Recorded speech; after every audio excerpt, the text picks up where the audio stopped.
অভি আছে 477 অভি। এছাড়া কি তোমাদের আর কেউ আছো? এছাড়া কি আর কেউ আছে যাদের নাম ডাকলাম না? এছাড়া আর কেউ? ও 427 নেট প্রবলেম। ঠিক আছে, 427 দিলাম। সিফাত আলী খান। এছাড়া আর কেউ আছে যাদের রোল নাম্বার বললাম এরা ছাড়া আর কেউ? তো ঠিক আছে, আমরা আমাদের ক্লাসের আলোচনা শুরু করি।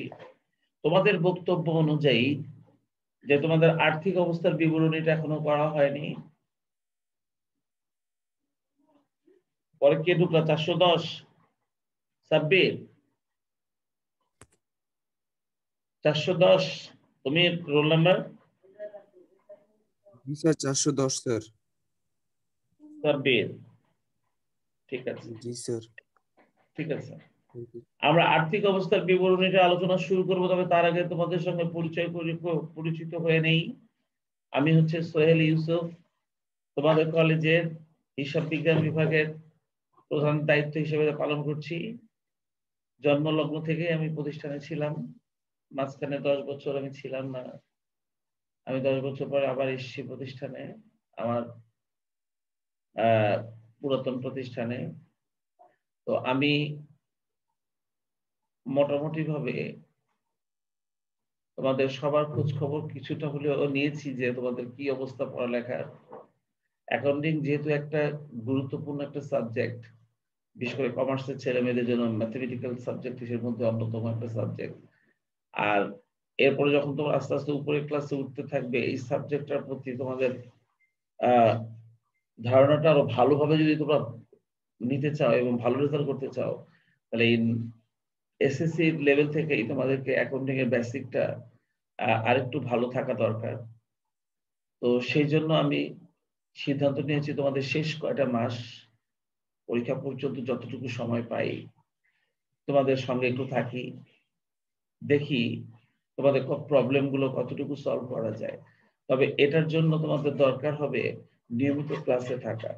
যতদিন আমরা অনলাইনে করছি একটু কষ্ট করে অনলাইনে থাকো, আর যখন আমরা অফলাইনে আসার সুযোগ পাবো সামনাসামনি, যদি সুযোগ হয়, হয়ে যাবে ইনশাআল্লাহ অল্প কয়েকদিনের মধ্যেই, তখন আমরা ক্লাসে ঠিকভাবে প্র্যাকটিস যদি করি, আমার মনে হয় যে আমরা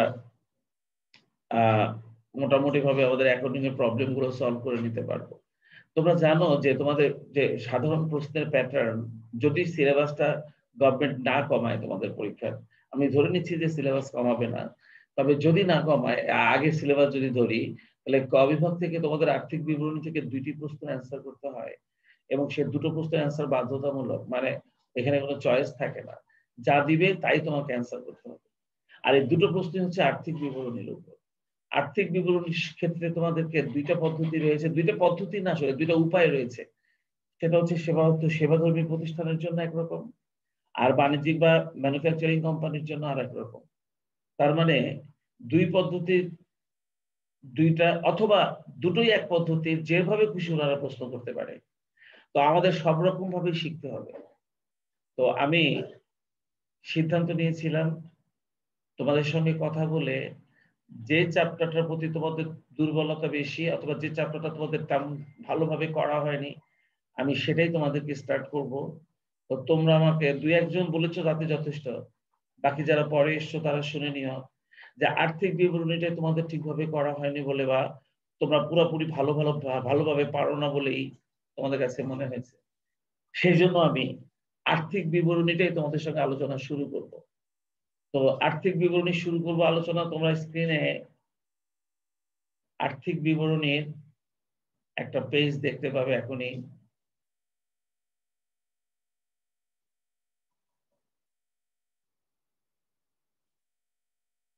তবে একটা কথা আমি তোমাদেরকে শুরুতেই বলে নেই, ইন্টারের ছেলে মেয়েদেরকে আমি এই কথা বলেছি যে যখন আমরা ক্লাসে থাকব, এবং যদি একটা লিঙ্ক কেটে গিয়ে আবার পরবর্তীতে নতুন আরেকটা লিঙ্ক যখন আমি দিব, এই সময়টুকুর মধ্যে তোমরা কেউ তোমাদের এই গ্রুপে মেসেজ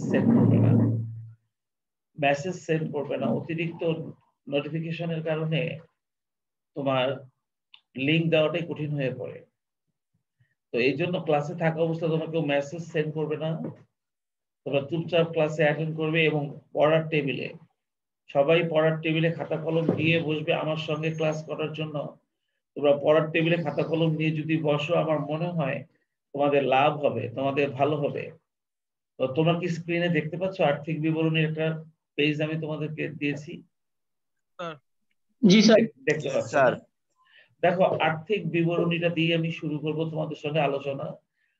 যতটুকু বুঝবে না আমাকে বলবে, ভয় পাওয়ার কিছু নেই। আর প্রতিদিন নিয়মিত ক্লাসে থাকবে। আমি অল্প অল্প করে এমন ভাবে তোমাদের সঙ্গে আগাবো, যদি তুমি আজকের ক্লাসে অ্যাটেন্ড করো তাহলে আগামী কালকের ক্লাসে তোমার থাকতে ইচ্ছা করবে এবং ওটা পড়তে ইচ্ছা করবে, কারণ তুমি পারবে। আর যদি তুমি ক্লাসে একদম না থাকো তাহলে কিন্তু আমার ক্লাস করে তেমন একটা লাভ হবে না তোমাদের। তোমরা দেখো, আর্থিক বিবরণীতে আমাদের সর্বসাকুল্যে কাজ হচ্ছে, আর্থিক বিবরণীতে আমাদের সর্বসাকুল্যে কাজ হচ্ছে তিনটা। একটা হচ্ছে বিশদ আয় বিবরণী, যেখান থেকে আমরা আমাদের মুনাফাগুলো নির্ণয় করব।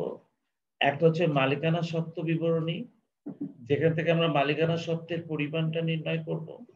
আর একটা হচ্ছে আর্থিক অবস্থার বিবরণী, যেখানে আমরা সম্পদ এবং দায়ের তথ্যগুলো নির্ণয় করব। এই তিনটা কাজ মূলত আমাদের আর্থিক বিবরণীতে করতে হয়। আমরা আর্থিক বিবরণীকে সাধারণত চূড়ান্ত হিসাব বলি। একটা কোম্পানির সর্বশেষ এবং চূড়ান্ত যে হিসাবটা তারা তৈরি করে তাদের ব্যবসা প্রতিষ্ঠানের, সেটাকেই আমরা আসলে আর্থিক বিবরণী বলি। আর এই আর্থিক বিবরণী করার জন্য আমাদের টোটালি কাজ করতে হবে তিনটা।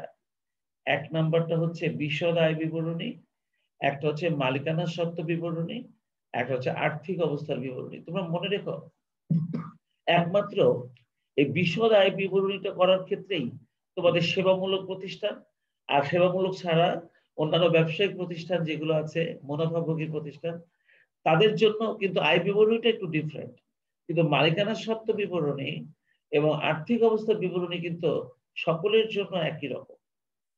তো সেজন্য আমি ওই বিশদ আয় বিবরণীটাকে দুই ভাগে আলোচনা না করে একবারেই আলোচনা করে ফেলবো, তোমাদেরকে বুঝাই দিব কোন ধরনের আয় বিবরণী গুলো আসলে সেবাধর্মী আর কোনগুলো ব্যবসায়িক বা মুনাফাভোগী প্রতিষ্ঠানের জন্য। তো যাই হোক, তোমাদের এই এই তিনটা তথ্য যদি তোমাদেরকে শেখানো যায়, বিশদ আয় বিবরণীটা কিভাবে করে, মালিকানা সত্ত্ব বিবরণীটা কিভাবে করে, আর আর্থিক অবস্থার বিবরণীটা কিভাবে করে যদি শেখানো যায়, তবেই আমাদের আর্থিক বিবরণীটা সম্পূর্ণভাবে শেখানো। তো আমি প্রথমেই তোমাদের সাথে আলোচনা করব বিশদ আয় বিবরণী। আমি বিশদ আয় বিবরণীর সম্পূর্ণ একটা বিবরণী না দিয়ে তোমাদের সামনে একটা ছোট্ট আংশিক বিবরণী দিয়েছি, যেখান থেকে আমরা একটা ছোটখাটো ধারণা নিতে পারি। আর এই ধারণা দিয়ে যদি আমরা অঙ্কটা স্টার্ট করতে চাই তাহলে আমাদের জন্য সুবিধাটা বেশি হবে। তোমরা সবাই একটু মনোযোগ দাও। আমি যদি বিশদ আয় বিবরণীটা স্টার্ট করতে চাই, দেখো আমি 1 2 3 4 5 6 এভাবে কয়টা পয়েন্ট লিখেছি, দেখছো খেয়াল করে? তার মানে হলো বিশদ আয় বিবরণীটাকে সংক্ষিপ্ত আকারে আমি এখানে উপস্থাপন করেছি। এই সংক্ষিপ্ত আকারটাকে তোমাদের সবার আগে মনে রাখতে হবে। এই সংক্ষিপ্ত আকারের মধ্যে যে কয়টা পয়েন্ট রয়েছে, আমরা এই পয়েন্টগুলো খুব ভালো করে শেখার চেষ্টা করব। যদি এগুলো মনে রাখতে পারি তবেই আমরা অঙ্কটা সুন্দরভাবে শিখতে পারবো। দেখো তো, এই 6টা পয়েন্টের মধ্যে 1 নাম্বার পয়েন্ট হচ্ছে নিট বিক্রয়। তার মানে আমি যদি তোমাদেরকে জিজ্ঞাসা করি যে বিশদ আয় বিবরণীতে আমাদের সর্বপ্রথম কাজ কি, দেখো আমি কিন্তু বলেছি যে আমি সেবামূলক প্রতিষ্ঠানেরটা আগে আলোচনা করছি না। ওটা অঙ্ক করতে করতে আমাদের আলোচনায় চলে আসবে, কারণ ওটা অনেক সহজ একটা ব্যাপার। তো আমি একদম ব্যবসায়িক প্রতিষ্ঠানটা নিয়ে আলোচনা শুরু করছি। যখন আমরা মূল অঙ্কের মধ্যে ঢুকবো তখন আমি তোমাদেরকে আলাদা করে দেবো কোনটা সেবামূলক প্রতিষ্ঠানে। দেখো, নিট বিক্রয় মানে হলো একটা ব্যবসায়িক প্রতিষ্ঠান, সে কিন্তু তার আয় বিবরণী তৈরি করার সময় সর্বপ্রথম সে তার বিক্রয়ের পরিমাণটা জানতে চাইবে। কারণ বিক্রয়টাই হচ্ছে তার প্রধান আয়ের উৎস। বিক্রয় হচ্ছে একটা প্রতিষ্ঠানের প্রধান আয়ের উৎস। আর সেই বিক্রয়ের পরিমাণটা নিট অ্যামাউন্টে নির্ণয় করতে হয়, মানে নিট বিক্রয়ে পরিণত করতে হয়। সেজন্য আমি এই 1 নাম্বার পয়েন্ট লিখেছি নিট বিক্রয় নির্ণয়। অর্থাৎ সৃজনশীল পরীক্ষাতে তোমাদের কিন্তু প্রত্যেকটা পয়েন্ট সম্পর্কে ধারণা থাকতে হবে, কারণ ওনারা যে কোত্থেকে প্রশ্ন করবে তার কোনো ঠিক নেই। তারা যে কোনো আইটেমের উপর তারা কোশ্চেন করতে পারে। তাই আমাদের প্রথম প্রবলেম হলো, আমাদের এই অঙ্ক শিখতে গিয়ে প্রথম যে ঝামেলাটা আমাদের সামনে আসবে সেটা হচ্ছে নিট বিক্রয়টা তুমি ঠিকভাবে চেনো কিনা। নিট বিক্রয় কিভাবে নির্ণয় করে, এটা হচ্ছে আমাদের 1 নাম্বার পয়েন্ট। যদি আমরা নিট বিক্রয় কিভাবে বের করে যদি শিখতে পারি, তাহলে এরপর আমরা শিখবো বিক্রিত পণ্যের ব্যয় কিভাবে নির্ণয় করে।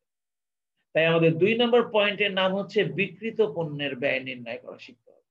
বিক্রিত পণ্যের ব্যয় জিনিসটা কি এবং সেটা কিভাবে নির্ণয় করতে হয়, এটা আমাদের কত নম্বর পয়েন্ট? এটা আমাদের 2 নম্বর পয়েন্ট।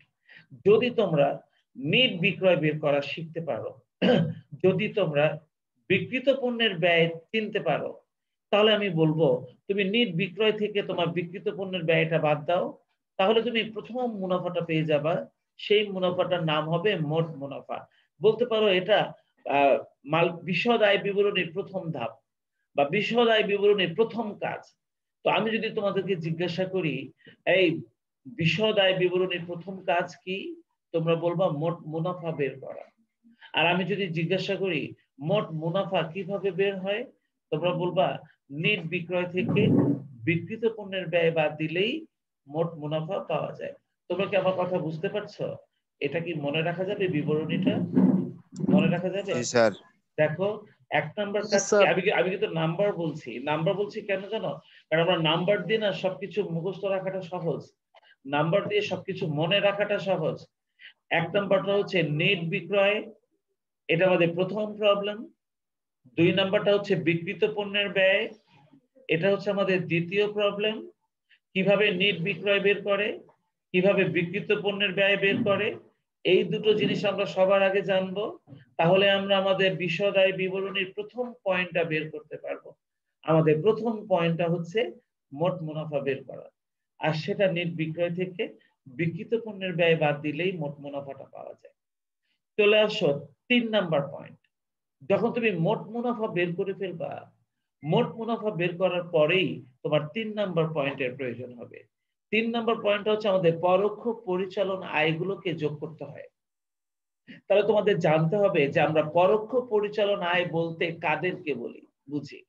পরোক্ষ পরিচালন আয় হচ্ছে আমাদের কত নাম্বার পয়েন্ট? 3 number point. আর এটা কখন করতে হয়? মোট মুনাফা বের করার পরেই যোগ করতে হয়। কথাগুলো একটু মনে রাখো, কারণ বিবরণীটা মনে রাখতে পারলে আমাদের কিন্তু অঙ্কটা করতে অনেক ইজি হবে। একটা কথা বলে সবাই যে তুমি যদি কলম লিখতে চাও, তাহলে তোমাকে আগে শিখতে হবে ক কেমন ভাবে লেখে, তারপর শিখতে হবে ল কেমন ভাবে লেখে, তারপর শিখতে হবে ম কেমন ভাবে লেখে। তুমি যদি আলাদা আলাদা ভাবে ক, ল আর ম লিখতে পারো, তবে তুমি কলম শব্দটা লিখতে পারবে। তাহলে আমাদেরও ঠিক একই কথা। তুমি যদি একটা বিশদ আয় বিবরণী জানতে চাও, তাহলে এর ভিতরে এই বিবরণীটা করার জন্য আমাদের যে কয়টা পয়েন্ট লাগবে, সবার আগে তোমাকে সেই পয়েন্টগুলোকে চিনতে হবে এবং সবার আগে সেই পয়েন্টগুলো সম্পর্কে তোমাদের ধারণাটা ক্লিয়ার করতে হবে। তা আমি সেই পয়েন্টগুলোকে তোমাদের সবার আগে চেনানোর চেষ্টা করছি। এবং যদি সত্যিকার অর্থে তোমরা এই অঙ্কটা খুব ভালোভাবে পারতে চাও, যাতে ইন্টারে উঠলেও তোমাদের এই আইটেমটা নিয়ে কোনো ঝামেলা না হয়, আবার শিখতে না হয়, সেইভাবেই আমরা এটা শিখবো। এবং যে কোনো দিন আমাদের হাতে সময় আছে, আমরা যদি এই চ্যাপ্টারটা খুব ভালোভাবে করতে পারি, তাহলে কিন্তু আমাদের এই সাবজেক্টে A+ পাওয়াটা অনেক ইজি হয়ে যাবে। তাহলে আমাদের মোট 6টা পয়েন্টের মধ্যে প্রথম পয়েন্টটা হচ্ছে নিট বিক্রয়। আর নিট বিক্রয় থেকে আমরা বিক্রিত পণ্যের ব্যয়টা হচ্ছে আমাদের 2 নাম্বার পয়েন্ট। যদি বাদ দেই, তাহলে আমরা প্রথম ধাপের রেজাল্টটা পেয়ে যাব, সেটাকে আমরা বলবো মোট লাভ। আর মোট লাভ বের করার পরপরই আমাদের 3 নাম্বার যে পয়েন্টটা দরকার হবে, সেটা হচ্ছে পরোক্ষ পরিচালন আয়। এদেরকে আমরা যোগ করব, যেহেতু এটা আয়, সেজন্য সে মুনাফার পরিমাণকে বাড়ায়। এটা তো তোমরা জানো যে আয় সবসময় মুনাফার পরিমাণকে বাড়ায়, তাই না? বলতো, Yes, sir. সকল প্রকার আয় মুনাফার পরিমাণকে বাড়ায়। আর এই কারণে কিন্তু আমরা 3 নাম্বার পয়েন্টে পরোক্ষ পরিচালন আয়টা আমরা যোগ করে দিচ্ছি মুনাফার সাথে। আর সেই পরোক্ষ পরিচালন আয় কারা? আমি যদি জিজ্ঞাসা করি তোমাদের কাছে যে শোয়েব পরোক্ষ পরিচালন আয় কোনটা কোনটা বলতো? তুমি বলবা বাট্টা প্রাপ্তি, কমিশন প্রাপ্তি আর চালানি কারবারের মুনাফা। আচ্ছা, বাট্টা প্রাপ্তি, তোমরা বাট্টা প্রাপ্তি মানে জানো শোয়েব? বাট্টা প্রাপ্তি এই আইটেমটা তো তোমরা চেনো তাই না? জি স্যার। এই আইটেমটা তো এর জি আগে তোমরা দেখেছো নাকি? তোমাকে এই আইটেমটাকে অঙ্ক করতে গিয়ে বাট্টা প্রাপ্তি এই আইটেমটার নাম তোমরা আগে শুনেছো না? জি স্যার, ইয়েস স্যার। কোনো কিছু থেকে বাট্টা প্রাপ্তি, বাট্টা প্রাপ্তি, বাট্টা সাধারণত দুই ধরনের হয়, জানো তো তোমরা এটা? একটা হলো কারবারি বাট্টা, একটা হচ্ছে নগদ বাট্টা, কি তাই না? শিখছো না এটা? জি জি স্যার বাট্টা জি দুই স্যার ধরনের হয়, একটা কারবারি বাট্টা, একটা হচ্ছে নগদ বাট্টা।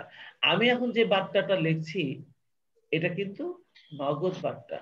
আর এই নগদ বাট্টাটা আমরা পাই যখন পাওনাদাররা আমাদের কাছ থেকে টাকা নেয়, বা আমরা যখন পাওনাদারকে টাকা পরিশোধ করতে যাই, তখন পাওনাদাররা বলে কি যে ভাই আমি তো আপনাদের কাছে 5,500 টাকা পাবো, ওই 500 টাকা আমাকে দেওয়া লাগবে, আপনি আমার 500 টাকা কম দেন। এই যে পাওনাদারকে টাকা পরিশোধ করার সময় আমরা যেই টাকাটা ছাড় পাই সেটাকে আমরা বলি প্রাপ্ত বার্তা। এটা আমাদের জন্য আয় না? আমরা যে 500 টাকা ছাড় পেলাম এটা আমাদের জন্য একটা আয় না? Yes sir. তার মানে পাওনাদারকে টাকা পরিশোধ করার সময় আমরা যে পরিমাণ টাকা ছাড় পাই সেটাই আমাদের জন্য বার্তা প্রাপ্তি। এটাও আমাদের জন্য একটা আয়, তবে এটাকে পরোক্ষ পরিচালন আয় বলে। এটাকে বলে পরোক্ষ পরিচালন আয়। আর এরপর হচ্ছে কমিশন প্রাপ্তি, এটাও তোমাদের কাছে পরিচিত। আর চালানি কারবারের ব্যাপারটা জানো তোমরা? চালানি কারবারটা কি জিনিস? No sir. কারবার থেকে যে চালান করা হয়। না না, চালানি কারবারের উপর পুরো ধারণা থাকতে হবে তোমাদের, যে আমি যখন একটা আইটেমের সঙ্গে নিয়ে তোমাদের সঙ্গে আলোচনা করব, তোমাদেরকে সেই আইটেমটা পরিষ্কার ভাবে চিনতে হবে, পরিষ্কার ভাবে। আমি তোমাদেরকে যে বিবরণীটা এখন পড়াচ্ছি আমি কিন্তু আবার পরের দিন তোমাদের কাছ থেকে এই বিবরণীটা পড়া নিব মানে আমি জিজ্ঞাসা করব, তোমরা আমাকে বলবে। যদি তোমরা এই বিবরণীগুলো মনে রাখতে পারো, যদি আমাকে তোমরা জিনিসগুলো বুঝাতে পারো, তাহলে আমি বুঝবো যে তোমরা অঙ্কটা শিখছো। চালানি কারবারের মুনাফা হচ্ছে একটা আইটেম, আর আমরা এই আইটেমটা নিয়ে যখন আলোচনা করব তখন তোমাদেরকে কিন্তু এই আইটেমটা ভালোভাবে চিনতে হবে। আমি তোমাদের সবাইকে বলছি তোমরা একটু মনোযোগ দিয়ে শোনো। আমি এখন তোমাদেরকে না চালানি কারবার চেনাবো, যে হোয়াট ইজ, মানে চালানি কারবারটাকে আমরা কিভাবে চিনবো সেটা আমি তোমাদেরকে এখন বলবো। তো তোমরা কি সবাই শুনছো? সবাই শুনছো? শোয়েব, শোয়েব স্যার 408, তুমি কি আছো লাইনে? Yes sir. Yes sir. আমি তোমার সঙ্গে কথা বলছি শোয়েব, আমি তোমাকে বোঝাবো, তোমার সঙ্গে সঙ্গে ইয়েস স্যার। অন্যান্য বন্ধুরাও বুঝে যাবে। আমি চায়না থেকে হ্যাঁ স্যার। আমি চায়না থেকে একটা প্রোডাক্ট আমদানি করি, কন্টেইনার ভরে ক্যামেরা আমদানি করি, খুব উন্নত মানের ডিজিটাল ক্যামেরা আমি আমদানি করি চায়না থেকে। অবশ্য চায়নারা ভালো মান বানায় না, তাদের বেশিরভাগ মালই মানে নিম্নমানের কিন্তু এই ক্যামেরাটার মানটা অনেক ভালো। এই ক্যামেরাটা দিয়ে অনেক ভালো মানের ছবি তোলা যায় এবং ছবির মানও অনেক ভালো হয়। তো আমি এই চায়না থেকে এই কন্টেইনার ভরে এই ক্যামেরাটা আমদানি করি, করে আমি শুধুমাত্র ঢাকা শহরে বিক্রি করি। ঢাকা শহরে যতগুলো মার্কেট আছে যেখানে এই ধরনের ইলেকট্রনিক্স ডিভাইস বিক্রি হয়, আমি সেখানে আমার এই ক্যামেরাগুলো বিক্রি করি। কিন্তু আমার আরো বিক্রয় করা প্রয়োজন, ঢাকার মতো আমার চট্টগ্রামেও বিক্রয় করা প্রয়োজন এই ক্যামেরাগুলো। তো এখন আমি তো একজন মানুষ, আমি চট্টগ্রামে একই রকম ভাবে আমার মতো করে আমি চট্টগ্রামে কিভাবে এই মালগুলো বিক্রি করব। সেই জন্য শোয়েব, ধরে নাও তুমি চট্টগ্রামে থাকো, আমি তোমাকে প্রস্তাব করলাম শোয়েব তুমি চট্টগ্রামে একটা অফিস নাও, এটার ভাড়া আমি দেব। তুমি চট্টগ্রামে কিছু লোক অফিসে নিয়োগ করো, এদের বেতন আমি দিব। তুমি চট্টগ্রামে কিছু বিজ্ঞাপন চালাও যে এই ক্যামেরা বিক্রি হবে, সেটা খরচও আমি দিব। এবার তুমি পুরো চট্টগ্রামে আমার হয়ে আমার ক্যামেরাগুলো বিক্রয় করে দাও। এর জন্য আমি তোমাকে কোনো বেতন দিব না, শুধুমাত্র বিক্রয়ের উপর আমি তোমাকে একটা কমিশন দিব। অর্থাৎ তুমি আমার কোনো কর্মী নাও, তুমি আমার কোনো কর্মচারী নাও, তুমি আমার একজন ব্যবসায়িক প্রতিনিধি। তোমার সঙ্গে আমার বিজনেস হচ্ছে, তোমার কাছে আমি মাল পাঠাবো আর তুমি আমার হয়ে ওই মালগুলো চট্টগ্রামে বিক্রি করবে, আর এর বিনিময়ে বিক্রয়ের উপর আমি তোমাকে একটা কমিশন দিব। তুমি কি বুঝতে পারতেছো সোহেব আমি তোমার সঙ্গে কি ধরনের ব্যবসা করছি? তুমি কি বুঝতে পারছো? Yes sir. তোমার সঙ্গে আমার যে ব্যবসা হচ্ছে এই ব্যবসাটাকে আমরা বলি চালানি ব্যবসা বা চালানি কারবার। ইংলিশে এটাকে বলা হয় কনসাইনমেন্ট বিজনেস। ইংলিশে এটাকে বলা হয় কনসাইনমেন্ট বিজনেস, চালানি কারবার বাংলায় বলা হয়। চালানি কারবার মানে হলো আমি একজন ব্যবসায়ী, আমি যদি অন্য কোনো ব্যক্তির কাছে আমার ব্যবসায়িক পণ্যটা পাঠিয়ে দিয়ে বলি তুমি আমার হয়ে মালগুলো বিক্রি করে দাও, বিনিময়ে আমি তোমাকে কমিশন দিব, তাহলে এই যে ব্যবসাটা হচ্ছে শোয়েবের সঙ্গে আমার যে ব্যবসাটা গড়ে উঠছে, এই ব্যবসাটাকে বলা হবে চালানি কারবার। তোমরা কি সবাই চালানি কারবার জিনিসটা কি বুঝতে পেরেছো? Yes, sir. জি স্যার। তোমরা কি চালানি কারবার জিনিসটা কি বুঝতে পেরেছো? এই চালানি জি, কারবারে স্যার। তোমরা আরো ভালো করে শুনে নাও, এই চালানি কারবারে আমি যদি 1 লক্ষ টাকার পণ্য শোয়েবকে পাঠাই, এই পণ্যটাকে বলা হবে চালানি কারবারে প্রেরিত পণ্য। এই পণ্যটাকে কি বলা হবে? চালানি কারবারে প্রেরিত পণ্য। এই পণ্যটাকে বলা হবে চালানি কারবারে প্রেরিত পণ্য। আর এই চালানি কারবারে প্রেরিত পণ্যটা যতক্ষণ পর্যন্ত শোয়েব বিক্রি করতে পারবে না, ততক্ষণ পর্যন্ত এই পণ্যটা আমাদের জন্য একটা সম্পদ হিসেবে বিবেচিত হবে, চলতি সম্পদ হিসেবে বিবেচিত হবে। আমি যদি তোমাদেরকে জিজ্ঞাসা করি চালানি কারবারের ব্যবসাটা তো তোমরা চিনছো তাই না? তোমরা বলবে হ্যাঁ চিনছি। এখন আমি যদি বলি চালানি কারবারে যে পণ্যটা প্রেরণ করা হয়, সেই পণ্যটা চালানি কারবারে যে পণ্যটা প্রেরণ করা হয়, এই পণ্যটা যতক্ষণ পর্যন্ত বিক্রয় হয় না, ততক্ষণ পর্যন্ত এটাকে আমরা কি হিসেবে বিবেচনা করি? এটাকে আমরা চলতি সম্পদ হিসেবে বিবেচনা করি।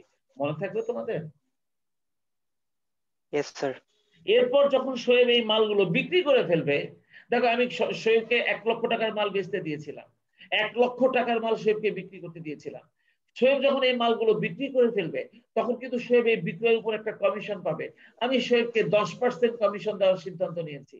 শোয়েব যদি আমার এই 1 লক্ষ টাকার মাল 2 লক্ষ টাকায় বিক্রি করে দেয়, তাহলে বলতো শোয়েব এই 2 লক্ষ টাকার উপর 10% কমিশন 20,000 টাকা পাবে না? Yes, জি sir. স্যার। এই শোয়েব আমার এই 1 লক্ষ টাকার মাল যদি শোয়েব 2 লক্ষ টাকায় বিক্রি করে দেয়, তাহলে এই 2 লক্ষ টাকার উপর 10% 20,000 টাকা কমিশন পাবে না শোয়েব? জি স্যার। শোয়েব এই 20,000 টাকার কমিশন বাদ রেখে আমাকে বাকি 1,80,000 টাকা দিয়ে দিবে না? জি স্যার। এই তাহলে তোমরা সবাই বলো তো আমাকে, আমি শোয়েবের কাছে মাল পাঠাইছিলাম 1 লাখ টাকা, আর শোয়েব আমাকে ফাইনালি টাকা দিচ্ছে 1,80,000 টাকা, তাহলে আমার কি 80,000 টাকা মুনাফা হচ্ছে না? জি স্যার। জি এই 80,000 টাকার মুনাফাকে বলা হয় চালানি কারবারের মুনাফা। তোমরা কি বুঝছো আমার কথা? স্যার। আমি স্যার। তোমাদেরকে বলতে চাই চালানি কারবার জিনিসটা কি তোমরা শিখছ, শোয়েবকে দিয়ে শিখছ যে আপনি শোয়েবের সঙ্গে একটা ব্যবসা করছেন, শোয়েবকে আপনি কোনো কর্মচারী হিসেবে নিয়োগ দেন নাই, শোয়েব হচ্ছে আপনার একজন ব্যবসায়িক প্রতিনিধি বা বন্ধু। সে আপনার হয়ে চট্টগ্রামে পণ্য বিক্রয় করে দেবে, আপনি শোয়েবের কাছে মাল পাঠাবেন, শোয়েব আপনার হয়ে মাল চট্টগ্রামে বিক্রি করবে, বিনিময়ে শোয়েব ওই বিক্রয়ের উপর একটা কমিশন নেবে। আপনার সঙ্গে শোয়েবের যে ব্যবসা হচ্ছে, এই ব্যবসাটার নাম চালানি কারবার। তোমরা কি আমার কথা বুঝছো সবাই? Yes sir. এই চালানি কারবারে আপনি যে পণ্যটা পাঠাবেন, এই চালানি কারবারে আপনি যে পণ্যটা পাঠাবেন, যতক্ষণ পর্যন্ত শোয়েব এই পণ্যটা বিক্রয় করতে পারবে না, ততক্ষণ পর্যন্ত এই চালানি কারবারের পণ্যটা আমাদের ব্যবসার একটা চলতি সম্পদ হিসেবে বিবেচিত হবে। বুঝছো? জি স্যার।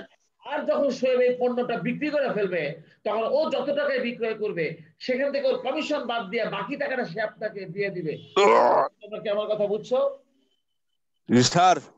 তাহলে আমি 2 লক্ষ টাকার মাল যদি শোয়েবের কাছে পাঠাই, 2 লক্ষ টাকার মাল যদি শোয়েবের কাছে পাঠাই, আর সেই 2 লক্ষ টাকার 1 লক্ষ টাকার মাল যদি শোয়েবের কাছে পাঠাই, আর শোয়েব যদি সেই 1 লক্ষ টাকার মাল বাজারে 2 লক্ষ টাকায় বিক্রি করে দেয়, তাহলে 2 লক্ষ টাকার উপর শোয়েব 10% হারে 20,000 টাকা কমিশন নিয়ে নেবে নিজেরটা। তাহলে আমাকে জি দিয়ে দিবে স্যার। সে বাকি 1,80,000 টাকা। অথচ আমি শোয়েবের কাছে মাল পাঠিয়েছিলাম 1 লক্ষ টাকার, 1 লক্ষ টাকার মাল পাঠিয়ে শোয়েবের কাছ থেকে যদি আমি 1,80,000 টাকা পাই, তাহলে কি আমার ব্যবসায় 80,000 টাকা মুনাফা হয়েছে না? হয়েছে। এই 80,000 টাকার মুনাফাকে আমরা বলবো চালানি কারবারের মুনাফা। তোমরা কি চালানি কারবারের মুনাফাটা চিনছো? Sir.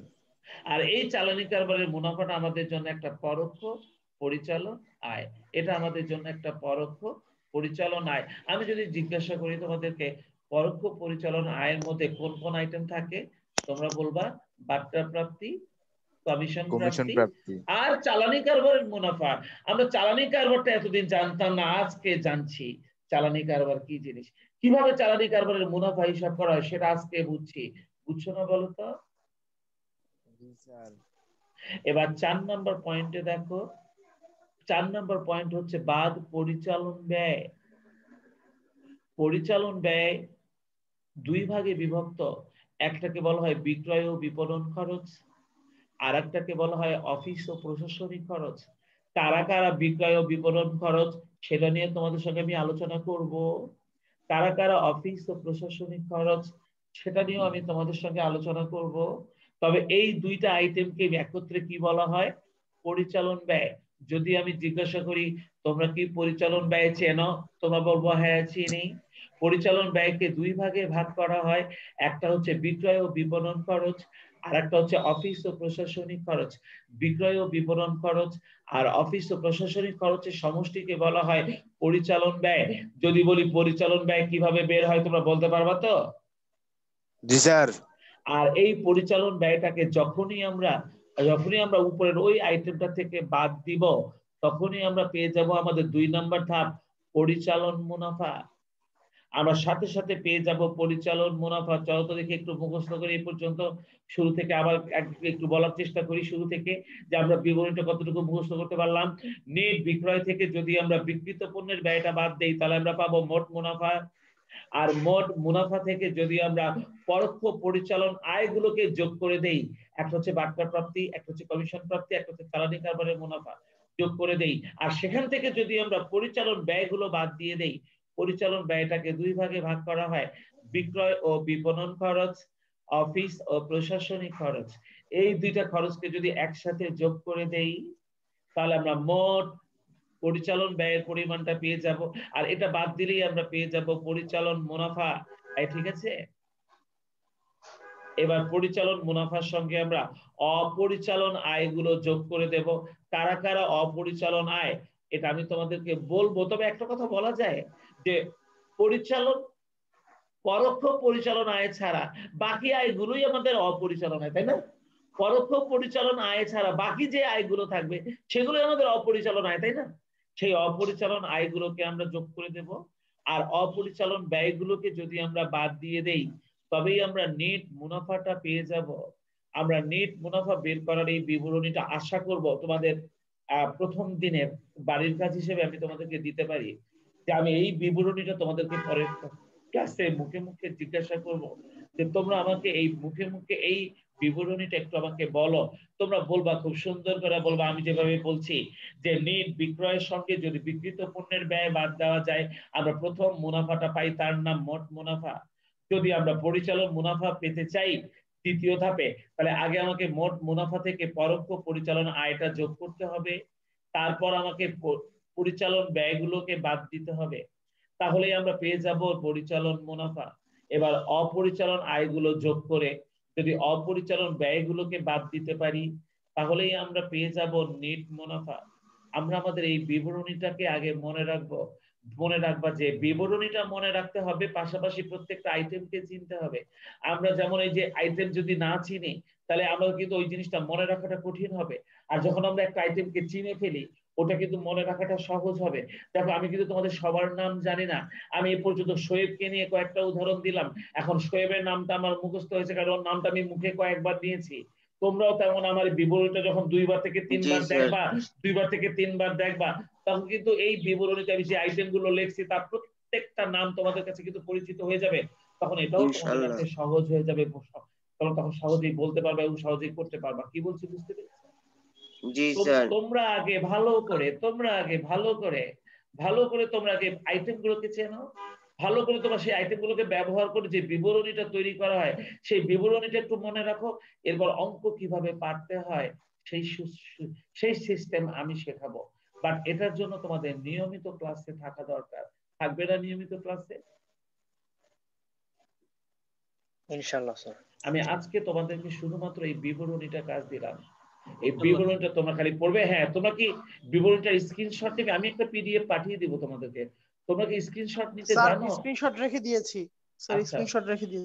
Very Yes, good. sir, screenshot যদি নেওয়া আছে। যদি স্ক্রিনশটটা নেওয়া হয়ে থাকে তোমরা একজন একটা এই গ্রুপটাই দিয়ে দিও।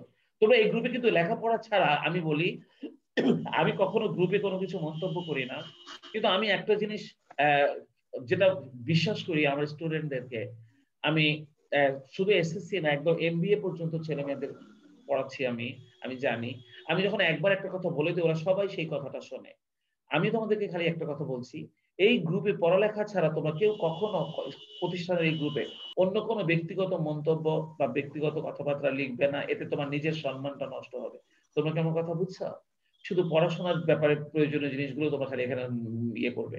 তো এই স্ক্রিনশট যেটা নিয়েছে এটা তোমরা একটু গ্রুপে দিয়ে দিও। আমি পিডিএফটা দিব, তবে পিডিএফটা আমি পরে ক্লাসে দিতে চাচ্ছি, কারণ এখানে আমি কিছু হোমওয়ার্ক দিব তোমাদেরকে অঙ্ক করার জন্য। তো আজকে যেহেতু আমি অঙ্কটা শিখাই নাই, তাই আমি পুরো পিডিএফটা তোমাদের কাছে দিব না, শুধু বিবরণীটা তোমাদের বাড়ির কাজ, তাই শুধু বিবরণীর ছবিটা গ্রুপে দিয়ে দিলেই হবে যে এটা স্যার ভালো করে করতে ইনশাআল্লাহ বলেছে, স্যার পেয়ে যারা যাবেন আসতে স্যার, পারেনি তারা যেন এটা পেয়ে যায়। কি ঠিক আছে? ইনশাআল্লাহ আর আমি ইনশাআল্লাহ। আজকের ক্লাসের ভিডিওটা ইউটিউবে দিয়ে দিব, তোমাদেরকে লিংক দিয়ে দিব। তোমরা যা বলে দিবা অন্যদেরকে, তোমরা যারা ক্লাসে আসতে পারোনি তোমরা ইউটিউব থেকে ভিডিওটা দেখে নাও এবং পরের ক্লাস থেকে অবশ্যই ক্লাসে জয়েন করবা। কি বলছি বুঝতে পেরেছো?